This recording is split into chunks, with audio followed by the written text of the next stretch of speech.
이번 영상에서는요, 소위 재림의 징조 혹은 재림의 전조 중 하나에 대해서 좀 얘기를 해보려고 합니다.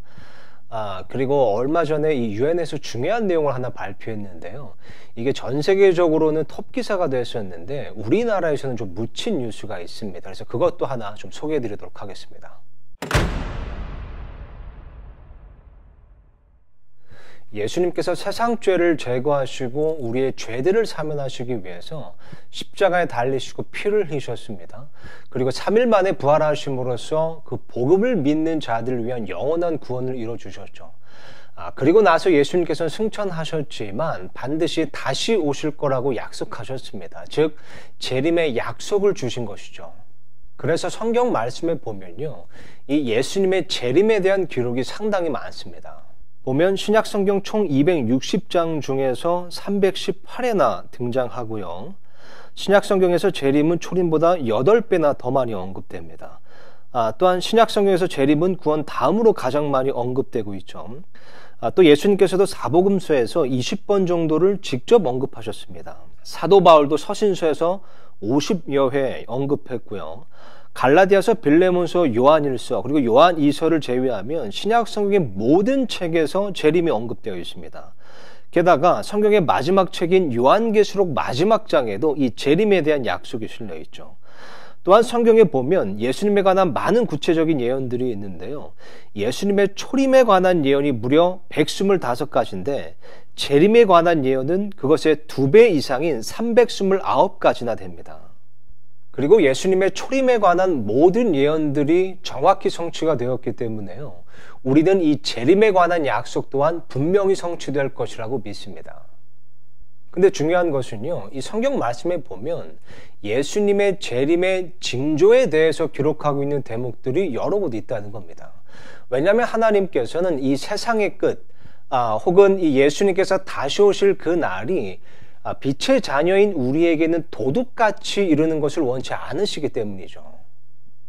즉 우리는 예수님께서 다시 오시는 그 날과 시각은 결코 모르지만 그 때와 시기는 성경 기록을 통해 분별할 수 있다는 겁니다. 그 중에 마태복음 24장에 보면요, 예수님께서 직접 말씀하신 표적 중에 이런 게 있습니다. 우선 마태복음 24장 8절에 보면요, 이 모든 것은 고통의 시작이니라 라고 말씀하시면서 이 전에 나오는 구절들에서 언급된 일들이 대환란까지는 아니지만 세상 끝에 있을 환란들의 시작, 즉 재림의 전조가 된다고 말씀하신 겁니다. 그러면서 그 리스트에는요, 첫 번째로 거짓 그리스도가 등장합니다. 5절입니다.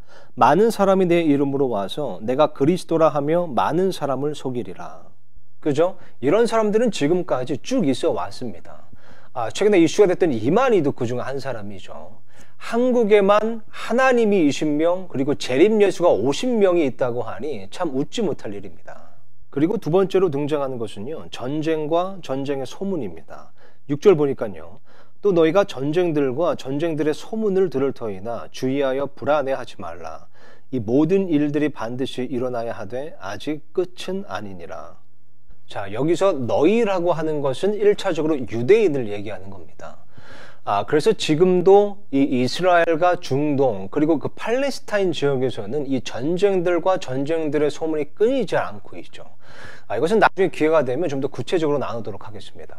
그리고 또 이런 말씀을 하십니다. 7절에 보니까요, 민족이 민족을, 왕국이 왕국을 대적하여 일어나고 곳곳에 기근과 역병과 지진이 있으리니.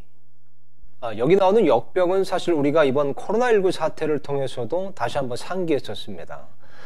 그리고 이런 세계적인 전염병은 역사적으로 볼 때 주기적으로 일어났다는 것을 알 수 있습니다. 특히 21세기에 들어서요, 보니까 거의 2년마다 이 세계적인 전염병이 있어 왔습니다.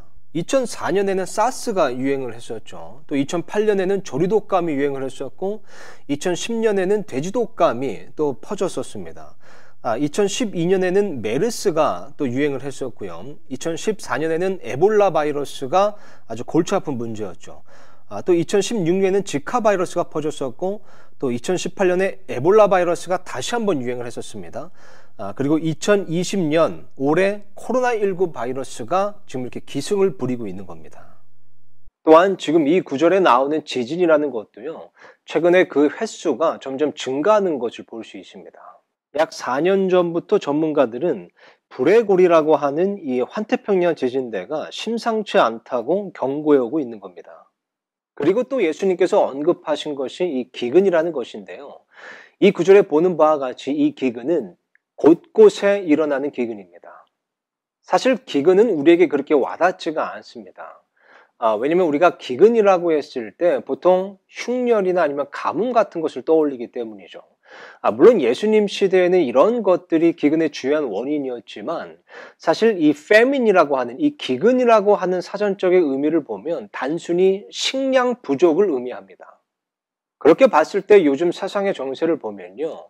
가뭄이나 메뚜기 때 혹은 어떤 내전 같은 것으로 인해서 기근이 생길 수도 있지만 한편으로는 경제 위기로 인해서 기근이 발생할 수도 있습니다. 베네수엘라가 정확히 그 경우였죠. 실제로 일각에서는요, 요즘 이 코로나19 때문에 많은 나라들이 이 돈을 풀기 시작하고 또 양적 완화를 추진하다 보니까 이게 잘못하면 인플레이션을 유발할 수 있다는 그런 우려의 목소리도 지금 들리고 있습니다. 심지어 현재 미국에서는요, 코로나19 사태로 인해서 이 실업자들이 자꾸 늘어나고 또 경제가 흔들리니까 이 푸드뱅크에 새벽 2시부터 사람들이 몰린다고 합니다. 정말로 곳곳에 식량 부족 현상이 목격되고 있는 겁니다. 또 올해 초에는 메뚜기 떼로 인해서 아프리카가 난리가 났었죠. 근데 엎친데 덮친다고 이 코로나19 사태로 인해서 이 대응이 점점 더 어려워지고 있다고 합니다. 그리고 얼마 전에 유엔에서요, 중요한 경고를 하나 했습니다.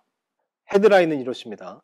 코로나19 팬데믹이 엄청난 규모의 기근을 야기시킬 수 있다. 이게 지난달 중순에 전 세계적으로 톱 기사가 됐던 뉴스인데요. 우리나라는 그때 이 총선 이슈가 있어가지고 이 뉴스 기사가 묻혀버렸었죠. 근데 보면 내용이 이렇습니다. 코로나 바이러스 대유행은 곧 굶주림을 2배로 할 수 있으며 연말까지 세계 곳곳에서 기아를 기록적으로 일으킬 수 있다고 세계 식량 프로그램 책임자인 데이빗 비즐리는 화요일 유엔 안보리에 말했다. 비즐리는 경고하기를 유엔 식량 보조 산하기관인 유엔 식량 프로그램의 분석은 코로나 바이러스로 인해 추가 1억 3천만 명이 2020년 말까지 굶주림의 벼락으로 몰릴 수 있다는 것을 보여준다고 했다. 그것은 총 2억 6,500만 명이다. 그러면서 말하기를요, 최악의 경우에는 30개가 넘는 국가들이 치명타를 입을 수 있고요. 그 중에 10개 국가에서는 이미 최소 100만 명 이상이 이 기아 상태에 놓여 있다고 합니다. 비즐리 사무총장은 계속해서 이렇게 말했습니다. 우리는 극단적인 조건, 비상 상황에 대해 얘기하고 있다면서 사람들은 말 그대로 아사직전으로 행진하고 있다. 만일 우리가 그들을 위한 음식을 구하지 못하면 그들은 죽게 될 것이다 라고 말했다고 합니다. 이어서 이건 단순한 팬데믹 그 이상이라며 이는 기아 팬데믹을 만든다. 인도주의적 그리고 식량 참사라고 강조했습니다. 물론 1차적으로 개발도상국이 가장 위험한 상황입니다.